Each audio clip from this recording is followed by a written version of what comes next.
Hey, what's up? Brian here with the Holy Roller, playing craps on a cruise to earn a free cruise. And today I'm going to show you the latest way that I play Light in the Darkness. And I'm going to talk about the whole Contra Bet thing too. So here we go. Welcome to the Holy Roller, where it's all about playing craps, earning free cruises, and a whole lot more. Thanks for watching. Now let's get rolling. All right, so we're going to talk about Light in the Darkness. And the way the Light in the Darkness works is it's pretty much you start on the dark side. You get a point established. If you have $100 here, say the point is 5, then you would probably do like 110 inside, for example. You're playing for $10 because you have, if the 7 comes, you will lose 110 and win 100 here. If the 5 comes, you'll lose $65 pretty much. If a 6, 8, or 9 hit right now, and you get paid 35, your first hit always goes on the point. So the first hit goes on the point. Now that pays $84, and then if you take the money that you won plus what it pays, it covers this. So the first hit always goes on the point. So that's basically the basic Light in the Darkness. Now where most people get caught up is they want to hedge on the come out, hedge the 7-11 on the come out. So then you're down another $30 or whatever, just by hedging, or $40 to try to, I always say if you're gonna hedge for the win. In other words, let's say this is off and it's time for a come out roll and we have $100 at risk. Most of the time people want to hedge the 7 and 11 because that's the only way you could lose this is with the 7 and 11. And so they might say take $20 and hop the 7 and 11.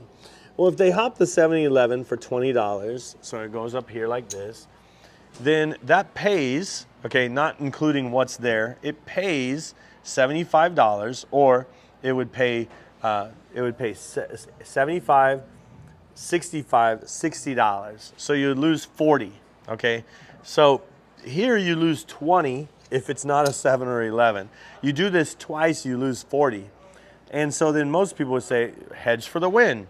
So then what you would do is you would do $10, $10, $10, $10. So this is $40, okay? $40, but this would pay $150, or $150 minus $10, $20, $30, which is $120. So this would profit $20 if a 7 or 11 rolled. However, if a 7-11 doesn't roll, you lose $40. $40 or $35 is your first hit, by the way. So the way you think about it, I always say the first hit goes on the point. If you're hedging, now you need 2 hits because the first hit goes on the point, and then the second hit you need to collect just to get your money back plus your $5 down, right? So you still need 2 hits. Any system, you need 2 hits. Where this really has the power and the strength is on a 0.7 out, obviously. Unless you're hedging. If you're hedging and a 0.7 out comes, you're still down your $40 and you're still down that 10, so you're down $50 if you play it this way. I always find that there is a sweet spot right here at 150. So if ever I was playing Light in the Darkness nowadays, I would play at 150 level. If I did that and did $40 on the hop, I would try to make sure this hop money or this money right here is my free play. So the free play, the way free play works is it stays until it loses pretty much. And if you're gonna use free play on hopping bets, then you know it's gonna win or lose on one bet. That's why I'd rather use 150 here than 150 over time hopping to save this 150. I'd rather use 150 here and not hop the come out. If I lose my free play. I don't really lose money. So the way I play now is just like that.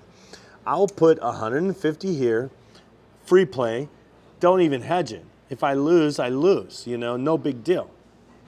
So let's say we roll it and it's a 5, okay? So example, 5, same example.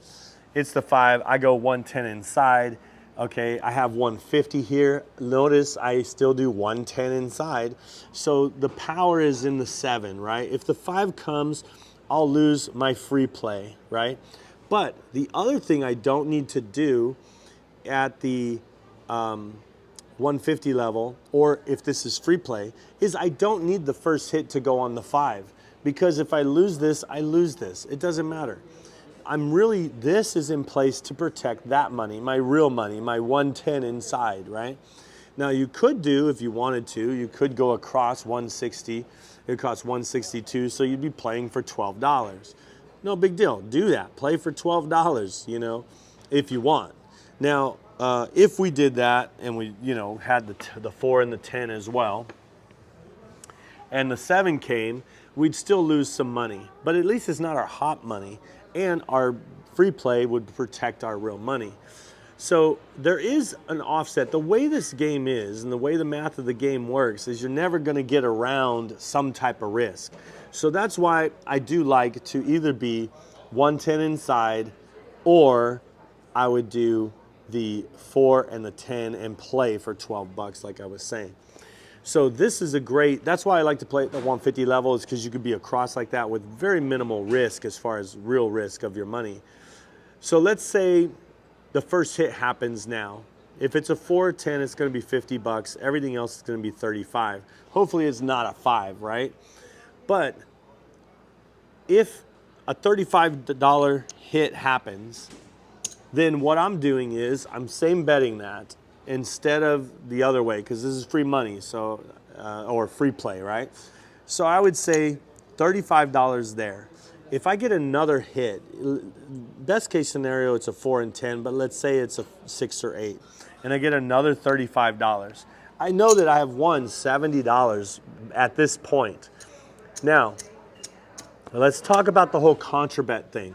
Because if you're playing like this, a lot of times there are certain ships, not all of them, but certain ships and certain pit bosses, that they would not count this as a bet. They would say this is called a contra bet. You're betting here and there, so we're going to cancel it out, or we're only going to give you one side, the higher side or the lower side, whatever. So they would say, I'll give you 150, but I'm not giving you that. Or some of them would say, I'm giving you the difference, $12 because that's the difference, you know. However they want to do it is fine with me. I don't really care that much because I am playing for points, but I'm also trying to protect my money, right? So in this case, I would do something that normally people would say never to do, but I would do it and I wouldn't even care, because I just got $70 after 2 hits, and I would take this down. I would take this down and I'd say, take me to 66 inside. With this $70 after 2 hits, I would go 66 inside, and I would bring back all of my money that I was using, right? I was using this money to win this money. Now I'm gonna use this money to win more money, but I'm not gonna have really anything at risk. The other thing I could do is I could just do 6 and 8 and a field, for example, with the $70. So that's there for free. Now, the thing is, now I have $70. And before, if they weren't rating me with a contra bet, now I could look over and say, hey, now I have $70 on the table. Can you rate me, please? And I'm not being rated for 2 rolls. I'm not being rated until I get this. You know, it's very, you know, it's very, you gotta, you know, unfortunately, you gotta change the way we play sometimes. And taking down a don't is very tough, you know, because you always say never take down a don't. But the whole point of the contra bet and them canceling out the comps, remember, the only reason why we're playing Light in the Darkness is mainly for the comps, right? So we want comps. So it's okay to pick up the don't pass and play with the profit so that you get the points that you want. Now, how many am I rated now? You were rating me for 12 or whatever, $12 last time. Now what are you rating me? Oh, $70? Thank you. All right, so then let's say a field happens to hit and I get paid $10. I'd probably put the $10 on the 5 so that I plug that hole of the 5 for the Iron Cross. And then I would say to them, now I have 85. Did you mark it? Did you mark it? And so what I'm trying to do is, if they're going to be a stickler about counting the points because of a contra bet, then I'm taking down my contra bet because they told me, right? Okay, I'm not doing the contra bet, but now I'm doing this. So will you please rate me correctly, since it's all about being rated correctly, since you care about being rated correctly so much, then you should have me down for $85 now, right? So what is it, 60, 70, 80. Sorry, you should have me for $80 now. Okay, let's say a 6 and 8 hit and I get paid another, you know, $35, and I put 30 in the field, and then I press my 6 and 8 and make those look like 42 each. And being that these look like 42 each now I have 84, 94, $104. Excuse me, but what is my rating now? Because I have $104 out there. Do you have me for $104? So if they're going to make rating and contra bets an issue, then you make your pressure an issue. Now, sometimes people might say,